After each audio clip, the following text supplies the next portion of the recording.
Bienvenue sur le podcast Murmuricain. Moi c'est Audrey et je suis convaincue que pour avancer ensemble vers un monde meilleur pour nos amis les chevaux, la clé est d'apporter à chaque propriétaire de cheval une compréhension et une connaissance solide de son compagnon à crinière. Bien évidemment, il est impensable de laisser les humains sur le bord de la route du bien-être. Ta santé émotionnelle est donc également abordée dans ce podcast. Et tous ces sujets sont baignés de bienveillance et de bonne humeur avec une touche d'humour. Tous les vendredis, tu retrouves donc une alternance d'épisodes enregistrés par moi sur des sujets variés autour des soins aux chevaux, ainsi que des interviews de propriétaires de chevaux inspirants pour t'aider sur ton chemin d'humaine de cheval exceptionnel. Je te souhaite une bonne écoute de cet épisode.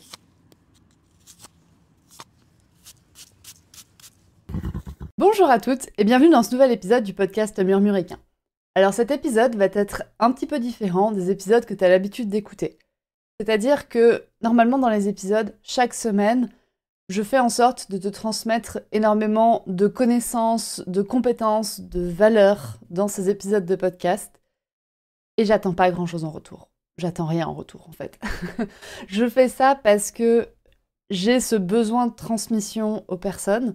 Et je sais qu'en fait, ma conviction, c'est que plus le propriétaire de cheval est éduqué, mieux il arrive à prendre soin de son cheval. C'est vraiment pour ça que j'ai créé ce podcast. C'est pour te donner toutes les clés possibles, toutes les clés que je connais, en tout cas, pour t'aider à prendre soin de ton cheval. Et aujourd'hui, du coup, ça va être un épisode différent. 51 semaines par an, je te transmets de la valeur. Une semaine par an, je te fais un épisode où je te parle de la cavalcade. Et t'inquiète pas, la cavalcade, c'est exactement dans le même but que ce podcast. C'est-à-dire que l'idée, c'est de transmettre le plus de connaissances et de compétences possibles aux propriétaires de chevaux pour qu'elles soient les plus autonomes possibles dans les soins de leurs chevaux. Donc en fait, pour que tu sois la plus autonome possible dans les soins de ton cheval. Et avec cette même idée que pour le podcast, de transmettre ça au plus de personnes possible et de rendre ça le plus accessible possible, le plus accessible au plus de personnes possible. Ça a vraiment été ça, mon moteur avec la cavalcade, ça a été de me dire, ok, comment je peux faire pour transmettre de la valeur, des connaissances au plus de personnes possible, tout en ayant en tête l'objectif de les rendre les plus autonomes possibles pour prendre soin de leur cheval. Et en fait, pour moi, pour te rendre le plus autonome possible dans les soins de ton cheval, ça passe par une pluridisciplinarité. Il est dur à dire ce mot. Pluridisciplinarité. Voilà, il est mieux quand il est un peu décomposé. C'est en fait d'offrir un vaste panel de connaissances et de compétences aux propriétaires de chevaux. Et c'est l'idée de la cavalcade, de transmettre un vaste panel de connaissances et de compétences aux propriétaires de chevaux autour quand même d'un thème commun. Sinon, on aurait un événement, parce que la cavalcade est un événement, qui durerait, pas beaucoup trop longtemps, qui durerait en fait toute l'année, comme ce podcast. Donc la cavalcade, c'est un sommet virtuel, donc c'est en ligne, c'est-à-dire que tu peux y accéder d'où que tu sois. Si tu écoutes ce podcast, tu peux accéder à la cavalcade, qui rassemble cette année 11 intervenantes autour de 12 conférences et d'un thème commun. Le thème de cette année, j'ai choisi en fait l'équitation. Mais par équitation, je voulais inclure aussi les personnes qui travaillent uniquement à pied. Mais au-delà de les inclure, en fait, c'est que je n'arrive pas à concevoir une équitation qui se contenterait de monter sur le cheval. Le travail à pied est quelque chose qui est essentiel pour moi dans ma conception de l'équitation. Donc c'est quelque chose qui sera essentiel aussi lors de la cavalcade. Et en fait, pourquoi l'équitation ? Parce que là, vous êtes peut-être en train de vous dire, mais attends, l'autre, elle nous parle de prendre soin de son cheval, là, elle nous parle d'équitation, mais dans la tête des personnes qui écoutent ce podcast, en général, c'est assez bizarre. C'est-à-dire qu'on a ces images d'équitation brutales, violentes, qui sont faites pour valoriser en fait l'ego du cavalier. On a cette image-là d'équitation en tête, on a ces images de sauts d'obstacles qui sont beaucoup trop élevés. On a ces images de dressage qui contorsionnent le cheval, où le cheval montre des signaux de douleur à n'en plus pouvoir. On a ces images de chevaux qui sont montés alors qu'ils ne devraient pas l'être, en fait. Qui sont montés alors qu'ils ont mal. Et c'est pas l'idée que moi j'ai de l'équitation. Et c'est pas l'idée que je veux transmettre lors de la cavalcade. Pour moi, l'équitation, c'est une équitation qui est là pour aider le cheval. C'est l'entièreté des interactions que va avoir un humain avec son cheval, dans un espace en dehors de la zone de pansage, on va dire, qui vont permettre d'aider le cheval. Je ne veux pas, et je pense pas que toi, enfin je pense que toi aussi, je ne veux pas d'une équitation qui est là pour gonfler les égos des humains. Je veux d'une équitation qui est là pour permettre à nos chevaux de vivre le plus longtemps possible en bonne santé, et d'une équitation qui est là pour aider nos chevaux. Une équitation qui est là pour prendre soin de nos chevaux. Et une équitation qui inclut le travail à pied. Une équitation qui se passe en fait, qui est les interactions qu'on peut avoir avec notre cheval. Les interactions en dehors de l'aire de pansage, on va dire. Pour regrouper en fait cette idée d'équitation et de soin. Et c'est le thème de la cavalcade de cette année. Prendre soin de son cheval grâce au mouvement. Comment créer une équitation qui aide son cheval. Et pour ça, je te l'ai dit, il va y avoir du coup 11 intervenantes qui vont donner donc 12 conférences autour de ce thème de prendre soin de son cheval grâce au mouvement. J'ai bien dit intervenantes parce que toutes les intervenantes sont des femmes. C'était un critère de sélection. Parce que ça, c'est une autre de mes convictions, c'est que j'en ai marre que ce soit des hommes qui tiennent la tête d'affiche de notre équitation, qui est une équitation féministe en fait, qui est une équitation inclusive, qui est une équitation qui veut valoriser les individus. C'est ça que je veux moi comme équitation. Et j'en ai marre que ce soit des hommes qui tiennent la tête d'affiche juste parce que ce sont des hommes. Donc du coup, ce sont 11 intervenantes, 11 femmes, que j'ai sélectionnées avec plusieurs lignes directrices en tête, que je vais te donner du coup maintenant. La première ligne directrice que j'avais en tête, c'était qu'il fallait que ce soit des femmes qui soient capables de transmettre leur pédagogie. On va parler équitation dans un sommet virtuel. Je sais que ça aussi, ça peut être bizarre. On va parler d'équitation en ligne. C'est un peu compliqué quand même d'apprendre l'équitation. Enfin, on peut se poser la question de est-ce que l'équitation et la distance, le en ligne, le virtuel sont compatibles? Donc du coup, je voulais des femmes qui ont cette pédagogie de transmission et de transmission en ligne, qui savent transmettre leurs idées pour te donner des actions concrètes, faciles à mettre en place avec ton cheval pour prendre soin de lui. Ça, c'était le premier axe qui m'a permis de les choisir. Et le deuxième axe, c'était bien évidemment que je voulais des femmes qui placent le cheval en fait au centre de l'équitation, qui ne placent pas l'humain au centre de l'équitation, mais qui placent le cheval au centre de l'équitation. Et du coup, ça, on se dit oui, tout le monde le fait. Enfin, personne ne dira je place l'humain au centre de l'équitation. En 2024, plus personne le dit. Mais donc du coup, le critère palpable, on va dire, que j'ai mis pour ces femmes, c'était que je voulais que ce soit des femmes qui n'utilisent pas de méthode coercitive pour le cheval. Je voulais que ce soit des femmes qui ne fassent pas de montée en phase, par exemple, si elles font de l'équitation éthologique. Je voulais que ce soit des femmes qui n'utilisent pas des outils de plus en plus durs, si elles font du dressage ou de l'équitation ou n'importe quoi en fait. Quoi qu'elles fassent, je voulais pas. Enfin, le critère, c'était que s'il y a un problème, la solution, c'est de réfléchir à pourquoi il y a ce problème. La solution, c'est pas de monter en dureté de matériel, en dureté de demande, en dureté de l'humain envers son cheval. Et c'est vraiment le critère que j'ai mis. Je les ai stalkés pendant quelques mois. Je les ai stalkés pendant quelques mois sur les réseaux sociaux. J'ai discuté avec elles par téléphone, etc. Je voulais que ce soit que des femmes qui, quand il y a un problème avec le cheval, se disent « Ok, stop, attends, le cheval n'y arrive pas. Pourquoi ?» Et on va chercher la solution qui correspond au cheval. C'était vraiment mes deux axes que j'avais. Des femmes qui ont la pédagogie nécessaire pour transmettre en ligne et des femmes qui ont l'intelligence de quand elles sont confrontées à une problématique avec le cheval, elles vont mettre un temps d'arrêt. Elles vont se poser et elles vont dire « Ok, stop, on a un problème, quelle peut être la solution ?» Et qui vont pas agir de manière impulsive en augmentant la dureté des outils, des demandes, etc. Et bien évidemment, l'idée, c'était d'avoir un tour d'horizon des méthodes. Parce que moi, je veux que l'équitation, comme dit, aide le cheval. Et je n'ai jamais dit je veux une équitation qui aide les chevaux. Parce que pour moi, ça n'existe pas une équitation qui aide les chevaux. Ça ne peut pas exister. Il y a les besoins de l'espèce, on va dire, c'est les 3 F que tout le monde connaît maintenant normalement sur ce podcast. Mais maintenant, il faut passer à de l'individualisation. De OK, qu'est-ce qui convient à ce cheval? Et c'est là où toi, la propriétaire de cheval, tu rentres en ligne de compte.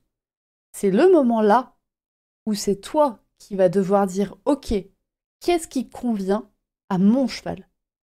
Et avec la cavalcade, ce que je te propose, c'est un panel de solutions que tu vas pouvoir essayer, que tu vas pouvoir mettre en action avec ton cheval, qui sont normalement adaptés à tous les chevaux, mais où toi, tu vas pouvoir discriminer ce qui convient à ton cheval.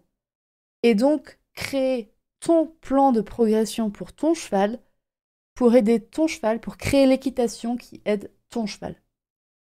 Et on en revient à tout le but de cet événement, t'aider à être plus autonome pour prendre soin de ton cheval, grâce au mouvement, grâce à l'équitation, grâce au travail.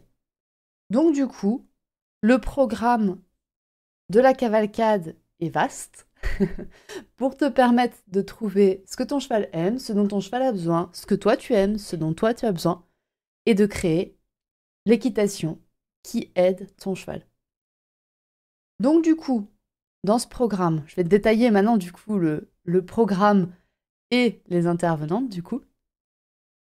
On va avoir tout d'abord Émilie Fallet, des chevaux explorateurs, avec sa conférence Tous les chevaux peuvent bouger, qui va t'aider si ton cheval est immobilisé à un moment donné, on va dire, qu'il soit trop vieux, trop jeune, qu'il soit immobilisé pour une raison médicale.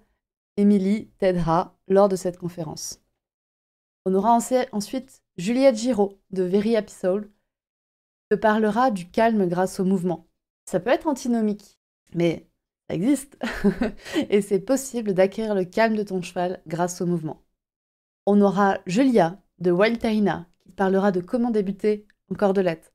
Parce qu'à un moment donné, on a beau le dire, si on veut une équitation la moins coercitive possible, on va alléger les outils au plus possible. Donc, la cordelette. On a ensuite Morgane qui te parlera de comment remettre la collaboration au cœur de l'équitation, au cœur du travail monté, là pour le coup. Comment être sûr que ton cheval est consentant à être monté dans toutes les situations où tu vas le monter? C'est la question à laquelle Morgane répondra. On aura ensuite Anaïs, de Cavalière de Grand Pré, qui te parlera de l'obstacle utile pour soigner ton cheval. Comment, à pied ou monté, tu vas pouvoir utiliser des barres pour prendre soin de ton cheval, pour l'aider à développer sa musculature, son émotionnel, son physique, sa souplesse, pour qu'il puisse vivre la vie dont il rêve. On aura ensuite Lucie Lecor de LLC Dressage qui t'aidera à gérer les dissymétries de ton cheval pour qu'il puisse, encore une fois, bouger le plus librement possible, donc avec un travail de dressage monté. Lucie, c'est la seule conférence qui s'adresse uniquement aux cavaliers montés. Toutes les autres conférences s'adressent à des cavaliers à pied ou montés. Le pendant de Lucie à pied, ça va être Désiré Verhagen, qui va t'apprendre à mettre de l'équilibre avec ton cheval grâce au travail à la longe. On aura ensuite Sarah du manège de Régalis, qui elle va prendre soin des humaines, qui va s'adapter, qui va t'aider à te mettre en mouvement avec sa conférence, mettre l'humaine en mouvement. On aura ensuite Raphaël, qui te parlera d'évoluer en longue graine en extérieur, pour en fait évoluer en longue graine, évoluer en extérieur, et combiner les deux comme objectif final. Et la dernière intervenante, c'est Fanny, du journal d'Iggy, qui te parlera de comment maintenir le mouvement après la cavalcade, en fait. Parce que lors de la cavalcade, tu vas avoir un très gros boost de connaissances et de compétences. Tu vas aussi recevoir énormément d'énergie. On attend 600 personnes lors de cet événement. Donc tu vas avoir cette énergie du groupe. Tu vas avoir ça. Tu vas recevoir énormément. Ça va te mettre un coup de boost qu'il va falloir maintenir. Parce qu'aucune de ces intervenantes ne va te vendre qu'en 1h30, tu vas réussir à régler tous tes problèmes avec ton cheval. Parce que oui, toutes les conférences durent 1h30. Excusez-moi. Donc aucune ne va te promettre une baguette magique. Il va te falloir du temps, il va te falloir du travail. Et c'est là où Fanny rentre en jeu pour t'aider à maintenir ce mouvement après la cavalcade. Et il y aura également une conférence de bienvenue pour t'aider à créer ton plan d'entraînement, à créer ton plan de visionnage de la cavalcade, et une table ronde des propriétaires qui est très appréciée pour te permettre de te confronter à des vraies problématiques de propriétaires en fait, et de te permettre de voir qu'il y a des solutions, quelle que soit la problématique de ton cheval. Encore un point, toutes les conférences sont tournées, je te l'ai dit, vers l'action. C'est-à-dire qu'à la fin de chaque conférence, tu seras capable d'éteindre ton PC et d'aller faire quelque chose avec ton cheval pour vous aider à vous mettre en mouvement et à prendre soin de ton cheval grâce au mouvement. Le dernier point qui me reste à aborder avec toi, c'est la question des tarifs. Je te l'ai dit dès le début, je veux que cet événement soit accessible au plus de personnes possible. Ça inclut au plus de porte-monnaie possible. C'est pour ça qu'il y a 3 accès différents à la cavalcade. Il y a l'accès balade au pas qui est à 27 €, qui inclut toutes ces conférences et leurs replays durant 48 heures. Tu as ensuite l'accès petit trot qui est à 87 €, qui inclut toutes les conférences et leurs replays jusqu'au 31 décembre 2024. Et le dernier accès, c'est l'accès au galop, qui inclut donc toutes ces conférences, leurs replays jusqu'au 31 décembre 2024, et également des bonus et des fiches de synthèse. Les bonus, ils sont exclusifs à la cavalcade, c'est-à-dire que tu les retrouveras pas ailleurs, et ils te permettent de creuser encore un peu plus les sujets de toutes les intervenantes. Tu vas pouvoir découvrir donc encore plus de solutions et d'actions concrètes à mettre en place avec ton cheval pour prendre soin de lui grâce au mouvement. Et les fiches de synthèse, c'est des fiches en fait résumées des conférences que tu vas donc pouvoir imprimer et garder avec toi. Donc tu pourras avoir le contenu de la cavalcade disponible après le 31 décembre 2024 et ça te permettra de te simplifier la prise de notes et de profiter au maximum de toutes les conférences en direct ou en replay. Si la cavalcade t'intéresse, tu peux t'y inscrire dès maintenant et jusqu'au 11 septembre uniquement. La cavalcade, ah oui, j'ai oublié de dire que la cavalcade se tient du 6 au 10 septembre. Je suis pas sûre de l'avoir dit avant. Donc la cavalcade se tient du 6 au 10 septembre. Tu peux acheter ton accès jusqu'au 11 septembre et tu ne pourras plus retrouver ce contenu à ce prix après. C'est définitif, je vais terminer mon épisode là-dessus. Le contenu de la cavalcade 2024 est uniquement disponible entre maintenant et le 11 septembre 2024. Donc c'est le moment de prendre ton accès. Tu peux retrouver toutes les informations que je t'ai dites et prendre ton accès dans le lien en description de cet épisode ou sur le site internet murmure-animal.com/cavalcade24.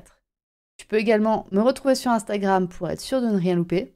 Je te remercie de ton écoute et je te dis à très vite et j'espère lors de la cavalcade. Bonne journée! C'est la fin de cet épisode de podcast. S'il t'a plu, tu peux le partager à une personne de ton entourage qui pourrait également l'apprécier. Tu peux également venir me dire ce que tu en as pensé sur le compte Instagram murmure.animal. Je te remercie encore une fois de ton écoute et je te retrouve la semaine prochaine pour un nouvel épisode pour toujours plus de connaissances pour ton cheval et pour toi.